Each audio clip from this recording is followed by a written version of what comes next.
Nursery से लाए हुए छोटे से कमज़ोर बेजान पौधे में भी कैसे जान ला सकते हैं, कैसे फ्लावरिंग ला सकते हैं, इस पर डिटेल्स वीडियो है। तो इसके लिए बहुत ही चमत्कारी खाद के बारे में बताऊंगी। और ये जो होममेड खाद होते हैं बहुत ही बढ़िया होते हैं, इनसे पौधे में कोई भी नुकसान नहीं होती क्योंकि ये ऑर्गेनिक होते हैं और मिट्टी को हमेशा उपजाऊ बनाए रखते हैं। तो मैं सालों से इनका इस्तेमाल करती आ रही हूँ और मेरे पौधे बहुत ही ज़्यादा हेल्दी हैं और बेशुमार फ्लावरिंग कर रहे हैं। तो इस तरह हार श्रृंगार के पौधे में भी इस तरह बढ़िया फ्लावरिंग हो रही है। और ये जो प्लांट है पूरे दिन के धूप मांगता है, इसको जितना ज़्यादा धूप देंगे उतना ही ज़्यादा ये अच्छे से फ्लावरिंग करेगा। तो गेंदे को, गुड़हल को, गुलाब को मैं क्या क्या फर्टिलाइज़र देती हूँ, इन पर मैं डिटेल्स वीडियो हमेशा से शेयर करती हूँ। वो वीडियो ज़रूर देख लीजिए, उनसे आपको बहुत ज़्यादा फ़ायदा मिलेगा। विंटर फर्टिलाइज़र क्या क्या देना है पौधे में, ये भी मैंने सारा ही डिटेल्स शेयर किया हुआ है। तो गुड़हल की मिट्टी देख सकते हैं, इस तरह बहुत ज़्यादा ड्राई नहीं करनी होती क्योंकि इससे क्या होता है, गुड़हल की जो फीडर रूट होते हैं ये थोड़ा अफेक्टेड हो जाते हैं, यानी इनमें थोड़ा सा कमज़ोरी आ जाती है। और गुड़हल की मिट्टी हल्की मॉइस्ट रखनी है, बहुत ज़्यादा ड्राई भी नहीं करनी है और हर टाइम चिपचिपी पानी से भरा हुआ मिट्टी ऐसा भी नहीं होना चाहिए। इससे क्या होता है, पौधे में बहुत जल्दी फंगस की भी प्रॉब्लम आ जाती है। तो इस तरह छोटे से पौधे में कैसे ग्रोथ ले सकते हैं और इसमें क्या फर्टिलाइज़र डालना होता है, पौधे में कैसे अच्छे से फ्लावरिंग ले सकते हैं, तो इसके लिए मैं बता रही हूँ। ये जो गुड़हल का पौधा है इसको अभी पूरे दिन के धूप में रखिए और अभी भी आप नर्सरी से गुड़हल का पौधा खरीद सकते हैं। और ये जो हाइब्रिड गुड़हल होते हैं ये साल भर फ्लावरिंग करते हैं, विंटर में बहुत ही बढ़िया से फ्लावरिंग करते हैं। तो मेरे इस पॉट की मिट्टी देख सकते हैं हल्की मॉइस्ट है और अभी विंटर टाइम में इनकी मिट्टी का बहुत ज़्यादा ध्यान रखना है, बहुत ज़्यादा पानी भी नहीं देना है। तो ये देख सकते हैं, ये है गोबर की खाद, यानी जो काव डंग जो कंपोस्ट होता है। ये 1 साल पुराना गोबर है और इसका इस्तेमाल आप पौधे में ज़रूर कर सकते हैं। ये नाइट्रोजन का बहुत ही अच्छा सोर्स होता है और ये जब कंपोस्ट बन जाता है इसमें इतने सारे माइक्रोब्स होते हैं, यानी जो सूक्ष्म जो जीवाणु होते हैं, ये पौधे को बहुत ज़्यादा हेल्दी बनाए रखते हैं। और इसका इस्तेमाल मैं लिक्विड तरीके से भी करती हूँ, जो इसको टी कंपोस्ट बोला जाता है। तो 1 कप गोबर को कम से कम 1 लीटर पानी में डुबोकर रखना होता है 4 से 5 दिन के लिए। और इनको कैसे बनाना है इस पर मैंने गेंदे के जो वीडियो है इसमें शेयर किया हुआ है।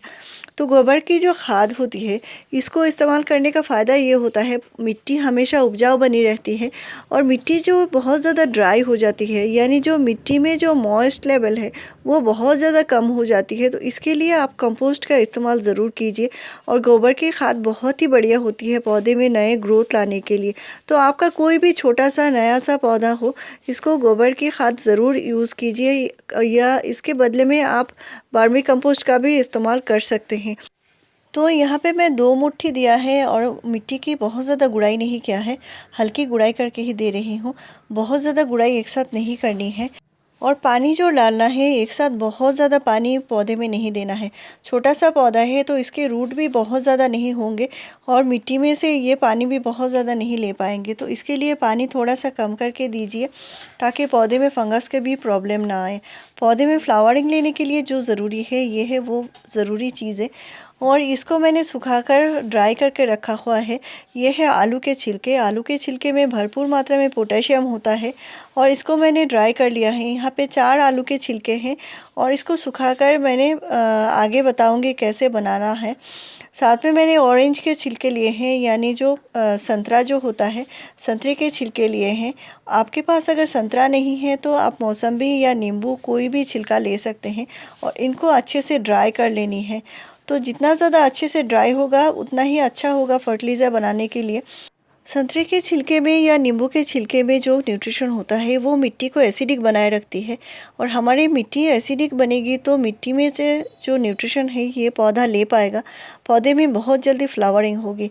और एक बात है, इसके छिलके में जो स्मेल आती है वो स्मेल से कीड़े मकोड़े चले जाते हैं और ये फंगस से भी पौधे को बचाती है, मिट्टी में बहुत सारे न्यूट्रिशन देती है। इसके लिए ये जो है इसका इस्तेमाल जो आगे करूँगी, इनको मैं अच्छे से ड्राई कर लिया है और इनको मैं पाउडर बना लूँगी। तो पाउडर बनाने से क्या होगा, इनको आप स्टोर करके रख सकते हैं और किसी भी पौधे में दे सकते हैं। साथ में मैंने यहाँ पे चाय की पत्ती लिया है, जो यूज़ की हुई चाय पत्ती है। आपके पास ज़्यादा है तो भी चाय पत्ती आप थोड़ा सा ज़्यादा करके ले सकते हैं। तो यहाँ पे मैंने यूज़ की हुई चाय पत्ती लिया है और आपको यही यूज़ करना है। फ्रेश चाय पत्ती मैं यूज़ नहीं करती। तो चाय पत्ती बहुत ही गुणकारी होती है पौधे की मिट्टी के लिए, पौधे में ग्रोथ लाने के लिए, पौधे में फ्लावरिंग लाने के लिए। और ये जो तीनों चीज़ें हैं इनको एक साथ मिलाकर मैं ग्राइंड करूँगी, यानी पाउडर बना लूँगी। और इनके पाउडर जो होते हैं मिट्टी में डालेंगे तो मिट्टी को बहुत ज़्यादा उपजाऊ बनेगी, प्लांट में बहुत जल्दी फ्लावरिंग होगी। और चाय पत्ती वैसे भी आप यूज़ कर सकते हैं, इनको आप महीने में 2 बार चाय पत्ती जो होती है, यूज़ की हुई चाय पत्ती, इनको अच्छे से धोकर सुखाकर आप इनका यूज़ कर सकते हैं। और अलग अलग तरीके से कैसे यूज़ किया है इन पर मैंने पहले भी वीडियो शेयर किया हुआ है। तो इनका जो पाउडर बना लिया है इनको आप स्टोर करके रख दीजिए। और इस तरह के छोटे जो पौधे होते हैं इनमें भी दे सकते हैं और बहुत जल्दी प्लांट में फ्लावरिंग आती है। तो मैं इसका इस्तेमाल महीने में 1 बार ही करती हूँ, बहुत ज़्यादा इस्तेमाल नहीं करती। लेकिन आपको जिस किसी पौधे में बार बार पत्तियाँ पीले आ रहे हैं या पौधा बहुत ही कमज़ोर है तो ये फर्टिलाइज़र आपको नहीं देना है। पौधा कमज़ोर है, ग्रोथ नहीं है, उस तरह के पौधे में क्या देना है वो मैंने पहले ही बता दिया है। तो ग्रोथ लेने के लिए अलग फर्टिलाइज़र होती है और ये है फ्लावरिंग लेने के लिए। तो इसका सिर्फ 1 टीस्पून ही मैं इस पौधे में देने वाली हूँ। छोटा सा पौधा है तो कम करके ही देना है और मिट्टी थोड़ी सी ज़्यादा ड्राई है और तभी देना है। तो इसको दिया है और हल्के से मिट्टी के साथ मिला देनी है और मिट्टी से फिर से ढक देनी होती है। तो इनको खुला नहीं रखना है, मिट्टी से ढक देना बहुत ज़रूरी है, नहीं तो फंगस की इशू आ सकती है। और आपके पौधे में बार बार पत्ते पीले आ रहे हैं तो आप 15 डेज़ के गैप में प्लांट में ज़रूर फंजीसाइड का स्प्रे कीजिए और पॉट की मिट्टी ज़रूर चेंज कीजिए, नहीं तो बार बार प्लांट में फंगस का इशू आ सकता है।